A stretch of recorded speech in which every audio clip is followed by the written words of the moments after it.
बिस्मिल्लाहिर्रहमानिर्रहीम। अस्सलाम वालेकुम। आप लोग देख रहे हैं कुकिंग विद रिफत। आज मैं आपके लिए लेकर आई हूँ कच्चे आलू के कबाब। ये बिल्कुल ऐसे टेस्टी होते हैं जैसे कच्चे गोश्त में और बारबेक्यू में फ़र्क होता है, इस तरह से कच्चे आलू में और उबले हुए आलू के कबाब में फ़र्क होता है। आलू के कबाब इतने टेस्टफुल बनते हैं कि जब आप बनाएंगे तो घर वाले मांग मांग के खाएंगे। तो चले बनाना स्टार्ट करते हैं। तो सबसे पहले मैंने यहाँ पे ले लिया है ग्रेटर। इसके अंदर हमने आलू को मोटे वाले साइज़ पे ग्रेट कर लेना है।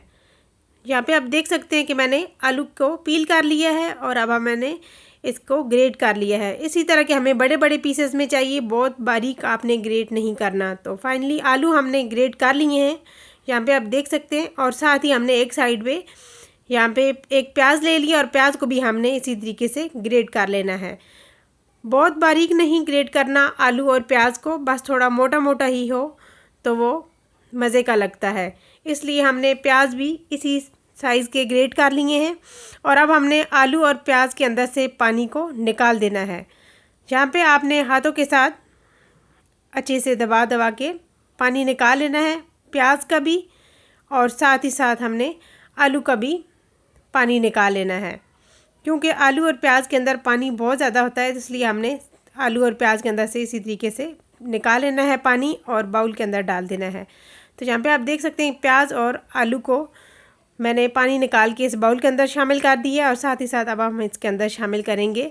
मैंने यहाँ पे 2 से 3 अदद रेड मिर्चें और 2 से 3 अदद सब्ज़ मिर्चें शामिल की हैं। अगर आपको स्पाइसेस बहुत ज़्यादा पसंद नहीं है तो आप सब्ज़ मिर्चों को स्किप भी कर सकते हैं। तो मैंने हाफ़ कप पुदीना और हाफ़ कप सब्ज़ धनिया भी शामिल कर दिया है।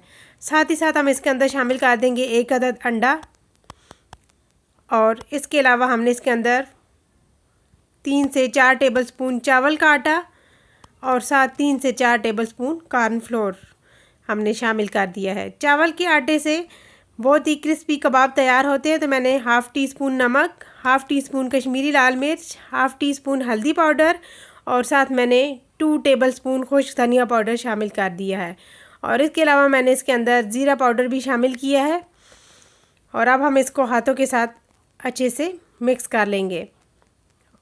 यहाँ पे आप देख सकते हैं कि कबाब जो है, हमारा कबाब का मिक्सचर बहुत ही ज़बरदस्त रेडी हो चुका है। तो इसी तरीके से आपने कबाब की साथ साथ टिक्कियाँ बनाते जाना है और फ्राई पैन के अंदर डालते जाना है। तो इसी साइज़ की आप जो है टिक्कियाँ बना लें। यहाँ पे आप देख सकते हैं कितनी आसानी से हमने एक कबाब तैयार कर लिया है। तो साथ ही मैंने ले लिया एक पैन और इसके अंदर हमने डाल दिया है कुकिंग ऑयल, तकरीबन 2 से 3 टेबलस्पून। बहुत ज़्यादा ऑयल आपने नहीं शामिल करना, बस शामी कबाब की तरह ही हमने इन्हें फ्राई करना है। तो इसी तरीके से मैंने कबाब शामिल कर दिए हैं ऑयल को थोड़ा सा गर्म करने के बाद। तो यहाँ पे आप देख सकते हैं 1 से 2 मिनट के बाद मैंने इनको साइड जो है मैंने इनका चेंज कर दिया है। और आप देख सकते हैं कि कितना ज़बरदस्त इनका कलर आ चुका है। इसी कलर में हमें कबाब चाहिए, तो हमने इनको दोनों साइडों से गोल्डन सा कलर आने तक फ्राई कर लेना है। बहुत ही आसान तरीके से और बहुत कम टाइम में ये बन जाते हैं आलू के कबाब और इतने टेस्टफुल बनते हैं कि जब आप बनाएंगे तो घर वालों को ज़रूर ही पसंद आएंगे। आप ये कबाब अपने बच्चों को बना के दे सकते हैं, लंच बॉक्स में भी ये दे सकते हैं। ये बहुत ही टेस्टफुल बनते हैं और साथ आप शाम के टाइम चाय के साथ भी बना के ले सकते हैं। बहुत कम टाइम में और बहुत ही ज़बरदस्त बन के तैयार होते हैं। तो यहाँ पर आप देख सकते हैं कि मैंने और भी इसके अंदर शामिल करके कबाब जो हैं तैयार कर लिए। तो फाइनली कबाब हमारे सारे रेडी हो चुके हैं। यहाँ पे आप देख सकते हैं बहुत ही कम टाइम में बहुत ही टेस्टफुल कबाब हमारे रेडी हो चुके हैं। आप इन कबाब को चटनी के साथ और केचप के साथ सर्व कर सकते हैं, ये बहुत ही मज़े के लगते हैं।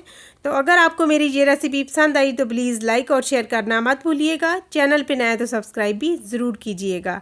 बेल आइकन को प्रेस कीजिए ताकि मेरी न्यू नोटिफिकेशन आपको फ्री में मिल सके। Thanks for watching. अल्लाह हाफिज़।